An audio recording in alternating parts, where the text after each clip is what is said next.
Welcome to the Truman Charities podcast. I am Jamie Truman, your host.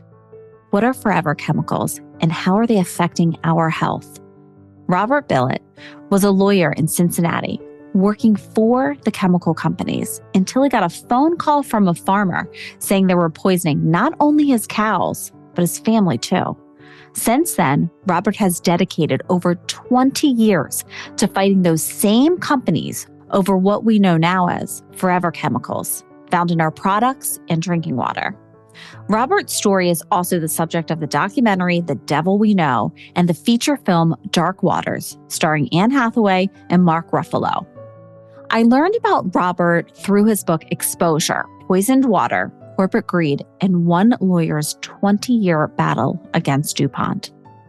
Robert will share insights on how to ensure these chemicals aren't in your family's drinking water, what products to avoid, and what steps we can take to reduce our family's exposure to forever chemicals.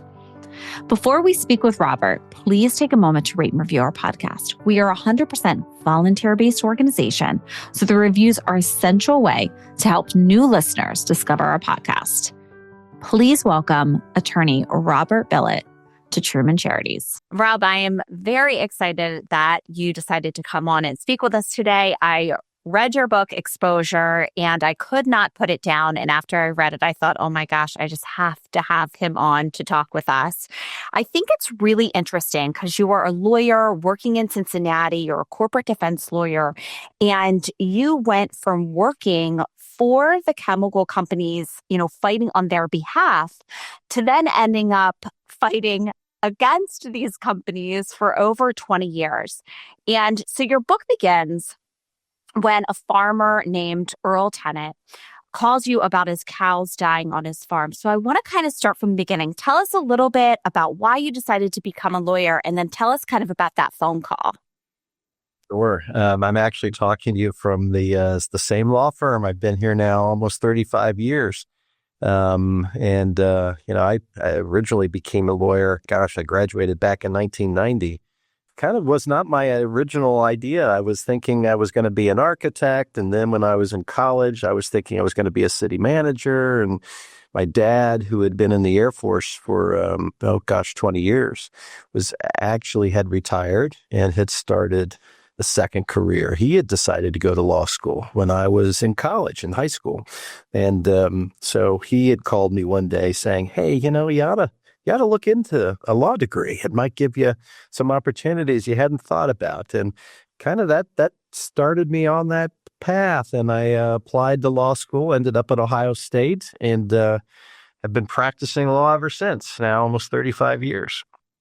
Wow, that's incredible. I can't believe you're at the same place 35 years. So tell us about that phone call. Yeah, I started my career with the Taft firm here in Cincinnati, and really for the first 8 years or so, kind of was focusing on a lot of our existing clients, which were big chemical companies, big corporations, helping them navigate the federal, state environmental rules, laws, and really kind of thought that was the trajectory I was on my career path. And one day I get a call in my office, and a gentleman on the other end of the line is very angry and is telling me about cows dying on his property out in West Virginia, and really was kind of taken aback. It's not the kind of thing I was doing at the time, had no idea why he was calling me of all people. And I was actually about to hang the phone up when he told me, your grandmother said you'd help me. And at that point, I found out he was calling from Parkersburg, West Virginia. And then I understood the connection. My mom, had grown up in Parkersburg, and yet even though my dad was in the Air Force, we had moved around a lot when I was a kid. Parkersburg was always the place we went for family holidays, birthdays, etc. So, when I heard this gentleman was calling me from Parkersburg, heard that somehow this call had come to me through my grandmother, I thought maybe this is, I'll pay attention. Let's see if there's something I can do to help this guy. And it ended up, this gentleman, Wilbur Tennant, who was calling for Parkersburg, we ended up taking on his case, and that launched what became, we're now up to about 26 years of nonstop litigation. over a family of chemicals that at the time when we first were talking to Mr. Tennant, I don't think anybody even knew existed on the planet other than the companies making them. And now I think the rest of the world is finally learning that these chemicals we call PFAS, per and polyfluoroalkylated substances, completely man-made chemicals called, we now hear them referred to also as forever chemicals. I think the rest of the world is now finally becoming aware that these chemicals are out there and contaminating virtually the entire planet.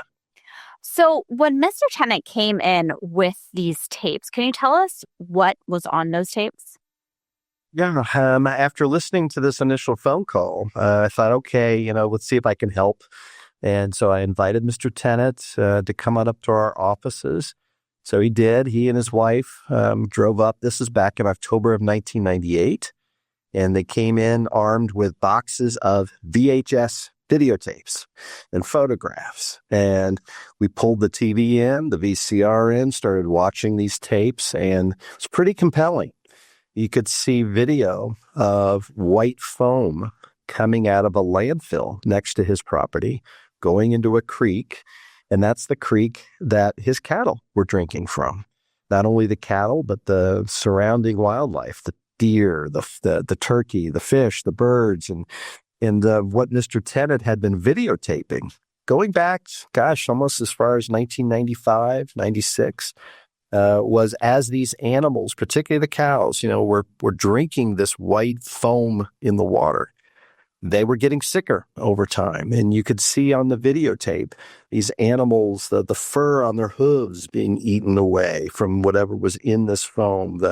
They were developing tumors. They were wasting away. No matter how much he would feed them, they just kept losing weight. And eventually calves were being born with birth defects or stillborn. And there was a point in time where Mr. Tennant was trying to figure out what was going on, what was in this foam. And he had actually started dissecting the animals, opening them up. And he had video of what he was seeing, which deformed organs, green ooze, blackened teeth. It was really pretty compelling video. And, those people out there that might have seen the film Dark Waters or the documentary The Devil We Know, Mr. Tennant's actual videos were incorporated into those films. I mean, they were that compelling. So after watching all of that, it was becoming pretty clear. There was something clearly happening, something in this white foam that was really impacting the cattle herd. Yeah, because even when in the book, you talk about when you actually went to go visit Mr. Tennant and his wife and his family, and you're sitting at the kitchen table, and he brought out jars of discolored water up to the light with assorted bone animals, including cow skulls with blackened teeth and all the things that you're describing. What was it like to actually see that in person? Now, most of my career up to that point, I'd been talking with in-house lawyers or corporate lawyers that are in their offices, dealing with kind of abstract legal issues. So this was one of the first times I had actually gone out and met with a client at their home, at their property. And, with Mr. Tennant, when we arrived at the farm, we were met by most of the immediate family was there as well. His brothers, their wives, the kids. And they were telling us that the impact that this was having on them personally. These weren't just livestock to these people. These were like family members. These animals had names. And they were devastated by what was happening. And so not only did I get to hear the story from them directly, I got to see the place. I got to see the farm. I got to walk the property. And really see how important this property was to this family, these animals, and what a truly devastating impact this was having on them. Mm-hmm. And at the time when you had met Mr. Tennant, was Dupont one of the top chemical companies in the United States? Yes. At the time Mr. Tennant reached out to me in late 1998, again, as our law firm, we were representing a lot of big companies, a lot of big chemical companies. Dupont was not one of our clients, but we knew them because at the time, Dupont was one of the world's largest chemical companies. Yeah, they had facilities all over the world manufacturing pretty well-known items like Teflon and other materials. So when you ended up putting a lawsuit to Dupont, tell us a little bit about the cattle team with the EPA and the results of that. After listening to Mr. Tennant, seeing what was happening with the cows, watching these videos and looking at the photographs, became pretty clear there was a problem here. So we agreed to take on that case for Mr. Tennant, led to us filing a formal lawsuit against Dupont. And after we did that, actually the lawyers for Dupont reached out to us and said, hey, let's take a little step back here. No need to get into a big fight through the courts, because after all, Dupont, we've just set up this team that's going to investigate what's really happening to the cows. And they called it the cattle team. And what Dupont's attorneys explained was that they had appointed 3 of their top veterinarians. U.S. EPA, the Environmental Protection Agency, was going to appoint 3 of its top veterinarians. And, we're going to have these 6 really high-quality scientists were going to investigate what was happening there at the farm, going to investigate what was happening to the cows, and come up with this scientific answer, to what was really happening. And at the time, it sounded great. It sounded like this was fantastic. I mean, after all, DuPont had some of the best scientists on the planet. U.S. EPA had some of the best scientists. So if we're going to have that kind of an expert team looking at it, terrific. Let's get that report. Unfortunately, when we ended up getting that report, it was pretty shocking, frankly. The report suggested that they couldn't really identify any issue in the water, that the cows were drinking that might have been coming out of this landfill. In fact, they blamed Mr. Tennant. Essentially said this gentleman simply may not know how to raise cattle, or at worst, he might even be abusing these animals. Now, when I saw that really raised some red flags in my mind, because I had been there. I had seen this property. I had talked to the tenants. They knew how to raise cattle. They certainly weren't abusing these animals. So that really was the beginning of me starting to question what's really going on here. Yeah. In your opinion, do you think that the EPA was corrupt at all? Now, what we learned over the years, there were some fantastic folks at US EPA, and there still are, that were trying to actually understand what was happening. In fact, when the US EPA first went out in response to Mr. Tennant calling them back in 1997, even before he called me, US EPA had actually started an investigation, was trying to figure out what was happening. And US EPA was actually finding some things they couldn't understand. They were finding these odd fluoride materials in the water at the landfill and in the creek that the cows were drinking. And they were about to launch their own investigation. And that's when DuPont had come up with this idea of, oh no, no need for US EPA to do this. We'll create this cattle team that will figure all this out. So what we've saw over the years was an agency that was being actively misled multiple times. Every time the US EPA would start to really want to dig into what was happening, they were getting misinformation. They were being told to look the wrong way. And unfortunately, that continued for decades. And to some degree, it's still continuing. There's still an active campaign to try to mislead our regulatory agencies, the scientific community, and even the public about what these chemicals are and the threat that they present to human health and the environment. So the chemical, which was PFOA, crushed from Teflon.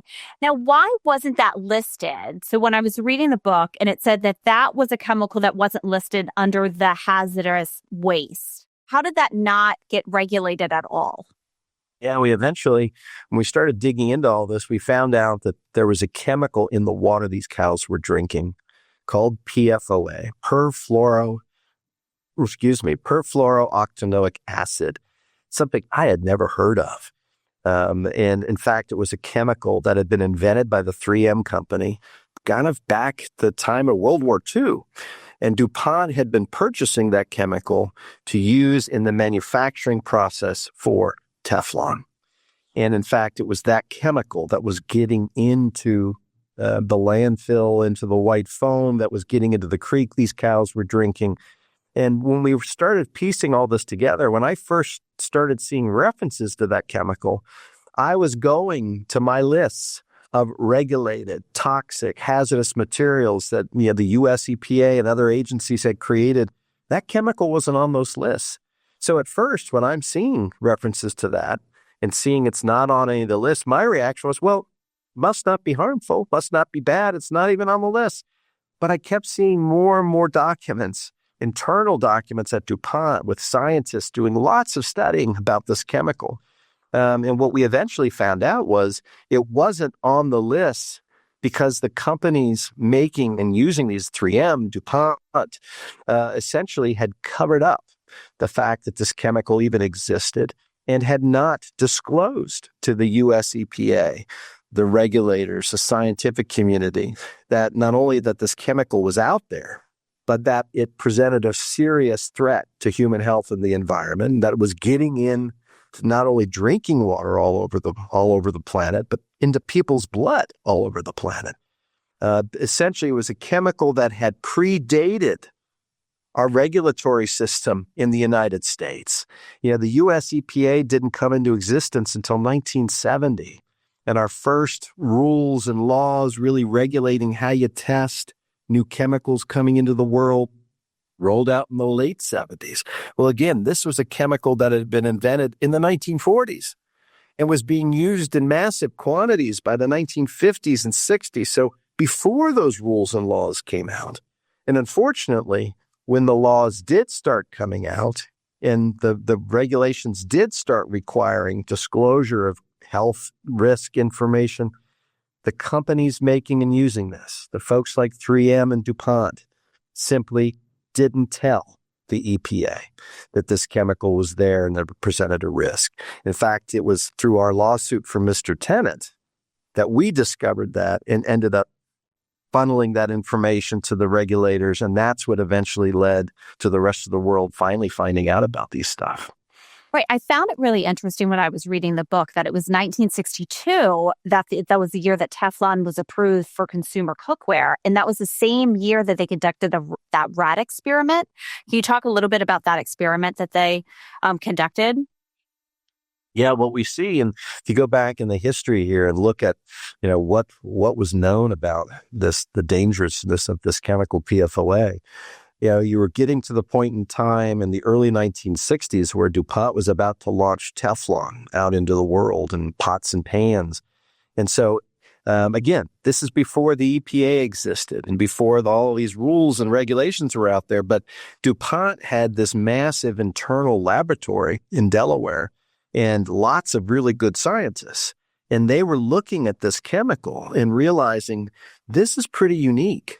This man-made material, had this incredibly strong carbon fluorine backbone, that didn't exist in the natural world, and completely man-made. And the concern was that really strong chemical backbone, this stuff wasn't going to break down when it got out into the environment. And so the DuPont scientists became concerned, hey, if we're about to launch this out into the world, what's it going to do to living things that might get exposed? So they had begun doing animal studies on the toxicity of this chemical in the early 1960s, to try to understand what those effects were. And they, unfortunately, through tests with rats, mice, dogs, guinea pigs, eventually even monkeys, they were finding multiple adverse effects, different organ systems. In fact, by the late 1960s, they had completed a number of these studies and were finding that the chemical was incredibly toxic. Right. Can you tell us a little bit about what the people that were working at DuPont, they had something called the Teflon flu. Can you tell us about that? Yeah, it was when the company began the process of manufacturing Teflon, one of the factories actually became the world's largest Teflon manufacturing facility, happened to be located outside of Parkersburg, West Virginia, along the Ohio River. And when they started the manufacturing process, this material would get heated up and get into the air, not only going up the stacks from the factory, but some of the dust and material would get inside the factory as well. And unfortunately, what became evident by the early 1960s is that breathing this material in, this heated up Teflon vapor, could create something they called the polymer fume fever, or another word for it was the Teflon flu. And workers that got exposed this way, from this heated up material, would develop flu-like symptoms that would last a couple of weeks. And again, this was documented in the 1960s that this could happen if you heated this material up. Wow. And so I want to talk a little bit about, so in the book, you mentioned it was a fourth grade PE teacher named Joe. And he spoke about his granddaughter that had black teeth, and he received a letter from Dupont. Can we talk a little bit about how speaking with Joe and him getting that letter, and then the effects of that water that was having in the community when it's consumed? Through the case that we started for Mr. Tennant, we eventually found out that this chemical PFOA wasn't just in the landfill next to Mr. Tennant's property, wasn't just getting into the water these cows were drinking on Mr. Tennant's property, but that same chemical, PFOA, was being emitted into the air from the smokestacks, from the nearby Teflon manufacturing plant. Massive quantities of liquid waste were coming from that same plant being dumped directly into the Ohio River. And that liquid sludges from the plant were being dumped into the ground around the property. And that this chemical had actually found its way into the public drinking water of Mr. Tennant's entire surrounding community, the Parkersburg area. In fact, Dupont had gone out, sampled the public water systems in Ohio and West Virginia on both sides of the Ohio River, and had found that the chemical had gotten into the public water as early as 1984. And so when we finally started revealing that information, I sent the letter to the US EPA alerting them that this had happened back in 2001. That's when the entire community finally found out for the first time, that this chemical had gotten into their drinking water and likely had been there for a long time. And Mr. Kiger, as you mentioned, was one of the local phys ed teacher there in Parkersburg, had noticed unusual symptoms among children there, blackened teeth, and then noticed a number of testicular cancers in young men there in the community. And so he had reached out to me, trying to see if there was a way we could do something for the community there to find out, what's this chemical doing to people? What's the long-term health impacts? And most importantly, how do we get it out of their water now? So that led to a class action lawsuit that we filed in 2001, and years of additional fighting with Dupont to get that community clean water and appropriate medical testing. So what were and are the long-term consequences of consuming PFOA for individuals? And also, I wanted to know if you knew what the long-term consequences were to the individuals that were working with Teflon at Dupont. Well, through the litigation that we started there for the community back in 2001, it eventually led to a big settlement in 2004, where Dupont agreed to finally pay for filtration systems to get it out of the public water, get it out of people's private wells in the community, and also to do something pretty unusual. We set up an independent panel of scientists who studied all of the available information, the published literature, the internal studies that had been covered up for decades. They did new massive studies of tens of thousands of people in the community. They spent 7 years studying and analyzing all this data.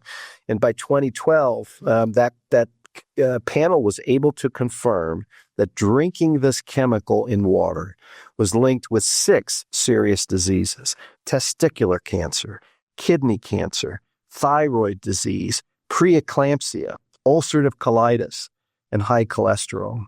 And keep in mind, the part of the group that was studied included Dupont's workers. Thousands of workers were part of the study as well. So, the workers there were able to finally get compensated and relief for the cancers and other health impacts that they had developed as well. So when did Dupont pull PFOA from the market? It took a little longer. For years, Dupont continued to represent to the public, to scientists, to regulators, that there was no problem with this chemical and it presented no risk to human health or the environment. But as the story finally got out, people finally started to see what the science did actually show about the risk here. Dupont was eventually even sued by the U.S. EPA for having withheld this information for years. By 2006, Dupont had finally agreed that they would phase out any further use of PFOA, but they would take 10 years to do it, that they would phase it out and be done by 2015. So it took some time, but they eventually did finally agree to stop using the chemical, and the manufacturer at least stopped here in the United States. Wow, that's incredible, because even when it became national news, which was in 2003, when ABC did a segment with Barbara Walters on Teflon, and so 2000, what you said, 16, 15, when it was phased out. So tell me, do you think that it's contaminated globally now? Yeah, unfortunately, what we have found is this chemical, PFOA, and there's a very closely related chemical that was also invented and manufactured by 3M called PFOS, which was used in things like Scotchgard and firefighting foams. Well, these chemicals that both have 8 carbons attached to fluorine, or they're called C8s, these chemicals are now being found in the drinking water all over the planet. These chemicals get out into the air and they get into the water droplets and clouds and fall in the rain all over the planet. I mean, these chemicals are being found in the blood of polar bears, in Arctic ice caps, in the mountains of Tibet. I mean, literally everywhere. And not only does it get into our water, it gets into the soil. And again, you hear these chemicals because of this unique man-made structure where they just don't break down over time. We hear them referred to as forever chemicals because when they get out in the air, or they get into the water, they get into our groundwater or the surface waters, or they get into the soil, they stay there. And so we've now realizing these chemicals are being found all over the planet. They're being found in drinking water in Australia, in Japan, in Italy, in Germany, literally everywhere. They're being found in food, in crops. Unfortunately, these materials have made their way into wastewater systems. And for many years, that wastewater, these wastewater systems would create sludges that got sent out as fertilizers and used in farm fields. So unfortunately, we're finding the chemicals also getting into crops, getting into livestock. This stuff is unfortunately virtually everywhere. And then where it ultimately ends up is in the blood of almost every person on the planet. These chemicals, when they get in our water, we get exposed to them. They get into people and they stay there. Our bodies really don't know how to get rid of them, so they persist and they build up over time. So they get in our body, they stay in our blood, they circulate throughout all of our organs, and they build up over time. And unfortunately, as we discussed, they've been linked to a number of really serious health impacts. And more recent data is raising even more concerns because now we see that these chemicals also can impact our immune system, possibly even decreasing effectiveness of vaccines. So there's real concern that you've got really unprecedented global impact. Chemicals that are being found throughout our environment, being found in our blood, that could have some pretty serious impacts. So it's now, I think, pretty well recognized this is a global public health issue. So what can we do? So what do you think is the best way to filter our waters? Fortunately, at least with the C8s, the two chemicals we know the most about, PFOA and PFOS, they can be pretty well effectively removed from drinking water systems. It's not easy. It's not inexpensive. Unfortunately, you're talking about installing things like granular activated carbon or reverse osmosis, ion exchange systems, public treatment systems that we can put this in and filter this out, or even home wells. You can install point of entry treatment systems that pretty effectively reduce it out of our drinking water. It's a whole nother issue of how do we get it out of the ground? How do we get it out of the groundwater? But at least we can filter it out of the drinking water. But it's expensive, incredibly expensive. And how do you find out if your local water treatment center is using a filtration system on your water? Well, there's been extensive sampling now at least across the United States, and sampling is beginning in other parts of the world as well. In Europe, there was a massive sampling program here just last year. There are some resources available online. For example, the Environmental Working Group maintains a map of the United States where you can look and see, whether your system has been tested, and if so, what the levels are. So there is information out there. Now that these chemicals have just become regulated, at least a couple of them, PFOA and PFOS, the U.S. EPA just adopted the very first enforceable drinking water limits for these chemicals just a couple of months ago. But now that they are regulated, there's information available typically through your public water provider about whether testings occurred and what the levels are. Is it helping when you at home have your own, like we have a filtration system here? Is that helpful? Typically, the most effective type of treatment is to put a treatment system on at the water source. For example, if you're on a public water system, in a larger city or someplace like that, typically the most effective way to treat is to have the filtration system at the public water source. Or if you're on a private well at your home, to have some system that treats the water before it enters the home so that all the water sources are treated. I think there are a number of companies that are also working on, under sink or, refrigerator type filters. That's still in process. Because one of the things that's also happened over the last couple of years is we've started to realize we don't need to be filtering for just these C8 materials. When unfortunately we now realize there's an entire family of these man-made PFAS chemicals.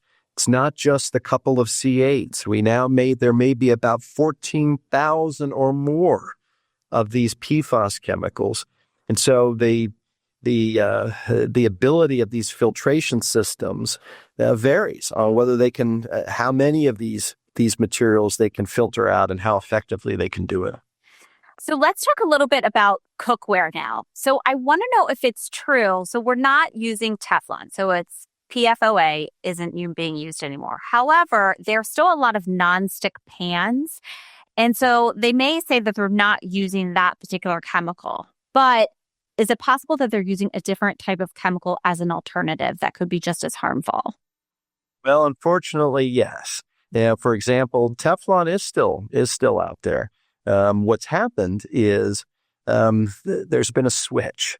As I mentioned, this family of chemicals we now call PFAS, could have thousands of chemicals in that family. PFOA was just one of those. Now, PFOA, the C8 material, was phased out of manufacture in the U.S. as we talked. This was phased out a couple of years ago. Well, what happened is that the Dupont, it actually had started making its own PFOA after 3M stopped supplying it. Dupont had started making it, and then eventually, again, they phased it out by around 2013. By 2015, they said they weren't using it anymore. Well, what they did is they took C8 and they simply knocked off 2 carbons. Instead of making C8, they started making a new material they called C6. They renamed it Gen X. And then they started using that material, Gen X, in the manufacture of Teflon. Gen X started being sent to the same factory in West Virginia that had been making the Teflon. Gen X starts going into the air, starts going into the water, starts being found in drinking water supplies. And as people then started to realize, well, wait a minute, there's more of these chemicals out there than PFOA and PFOS. Now we have things like Gen X. Well, what happened is the companies making them would say, oh, well, all of the science that exists was on C8. There's no evidence that these new ones are causing problems. You have to start all over again, all right? And so, unfortunately, what happened is people started to realize, well, it's not just C6. Some companies are making C4s. Some are making C9s and C10s. So you've got all of these other chemicals out there. So now, as a consumer, it gets incredibly confusing because you'll now watch late night television. You'll see cookware being advertised, and it might say PFOA free. Right. So, but that means that's the C8 that we stopped making years ago. That doesn't mean it doesn't have another one of the PFAS. All right. So unfortunately, this gets really confusing. PFOA, PFAS. I mean, consumers can't really keep track of the difference in all of these. So what we've now started to see, different states are starting to crack down on that kind of advertising to say, you've got to be more clear about whether it's got any of these chemicals in it. And then unfortunately, that becomes difficult even for the companies making these products, because a lot of the information about which of these PFAS chemicals exist, the makers of those chemicals aren't necessarily even disclosing that to the companies that they're selling the stuff to. So as a consumer, unfortunately, we're the ones sort of stuck because there's not a lot of information out there. So all you can do is really kind of look for buzzwords.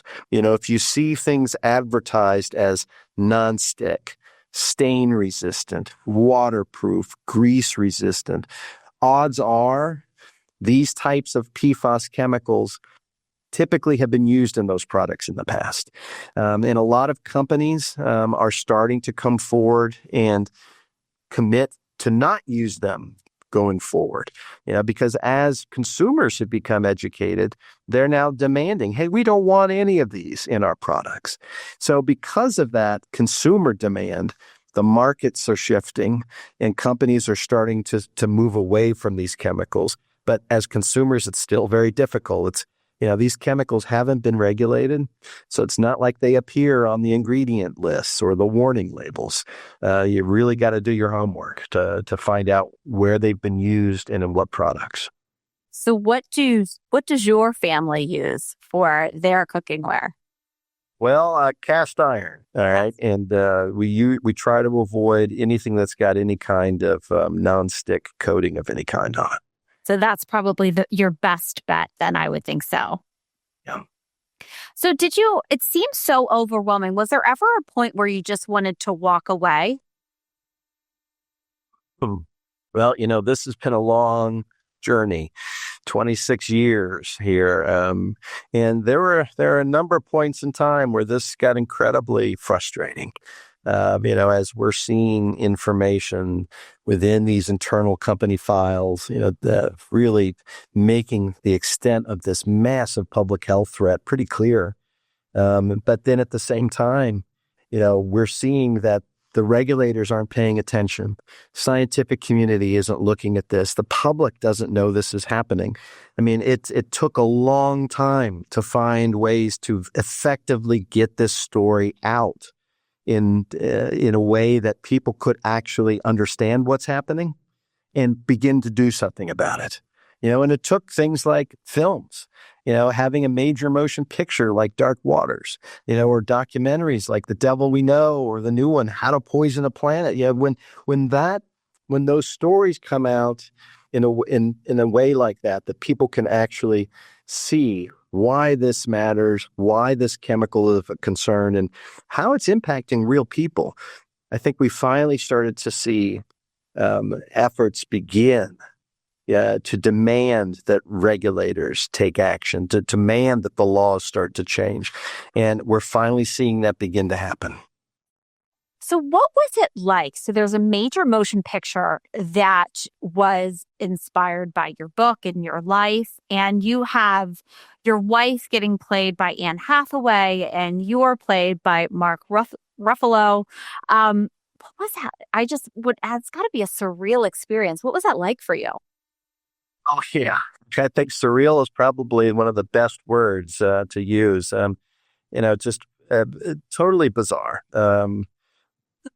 I still remember, I think it was back in 2016, an article had come out in the New York Times Magazine that was kind of giving an overview of this story we've just been talking about. And after that article appeared, I got a phone call from Mark Ruffalo reaching out, and he had been very active in water issues for many years. And after reading this article in the New York Times Magazine, he was floored. He was trying to understand, how could something like this be happening in the United States? And he had never heard of it.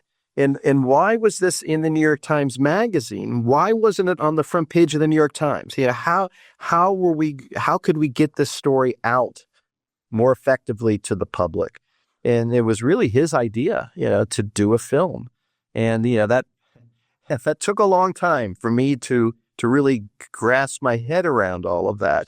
I'm a lawyer, and I was, dealing with these issues in court cases. And, but eventually, I really started to understand, this doing a film could really make a difference. We were actually taking these cases to trial. We were laying out this story in front of juries. And frankly, the rest of the world was paying no attention to any of this. To me, this was still a massive public health threat that people needed to know about. The regulators needed to understand. The scientists needed to understand. And so if doing a film, could help bring that story out, finally decided, well, let's do it. And that was a big risk to take, to do something like that, because keep in mind, it was about a law firm, a real law firm, and about real people and places that still exist and were ongoing. So, but luckily, Mark was able to pull together a fantastic team, incredible director, Todd Haynes, a incredible group at Participant Media, and we're able to put it together the right way. We're able to stick to the facts and to the truth and to present what really happened to real people. And I think ended up doing a fantastic job with it. I really do think so. I didn't watch the movie until after I read the book, and I thought they did a very, very well done. It was very close to the book. Of course, like the book has a lot more detail, and they have to kind of condense it to a movie. And I thought it was fantastic. What did your wife, Sarah, think of Anne Hathaway's portrayal of her?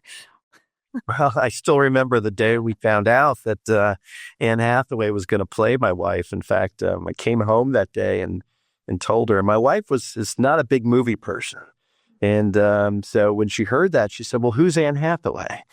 And my sons, who were in their 20s, were standing there. And I still remember this because my sons were saying, Mom, think about this. This dad's getting played by the Hulk, and you're going to be played by Catwoman.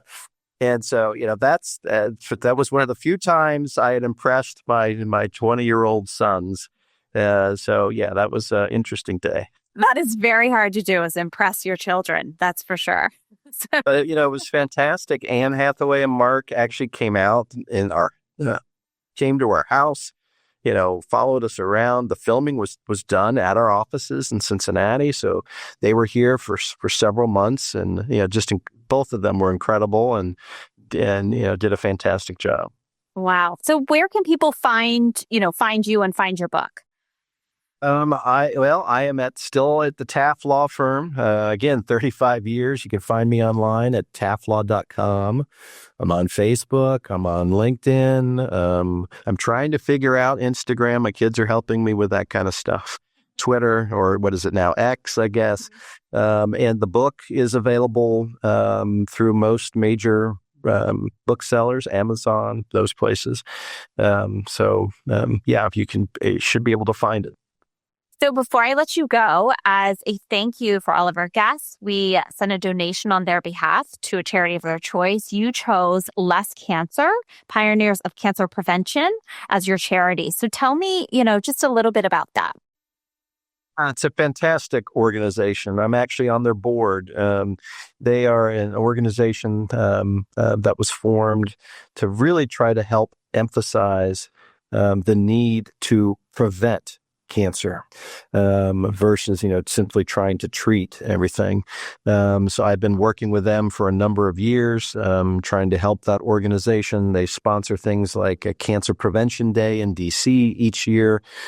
Truly an amazing group that does an incredible work. So each year, for those that are interested, they do an annual bike ride up in Michigan.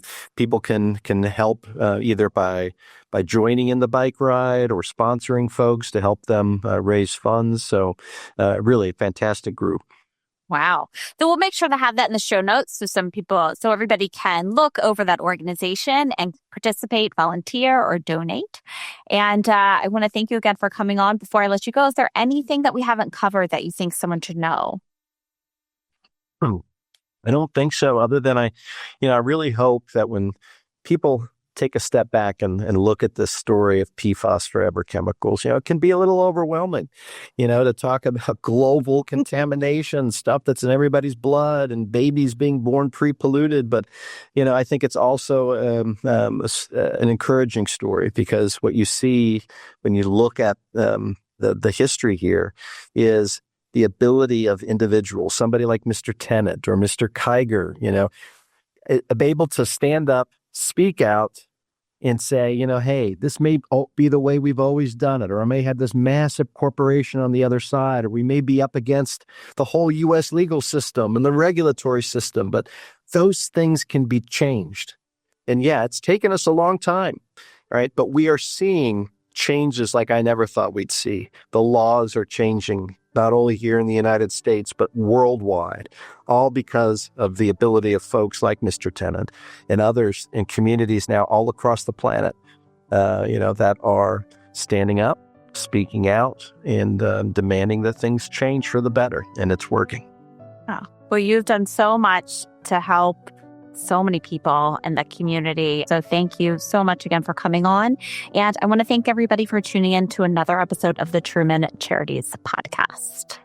I have been doing this podcast for a little over 4 years. And I have to say, this is in my top 5 favorite podcast interviews. I learned so much, and I'm sure you did too.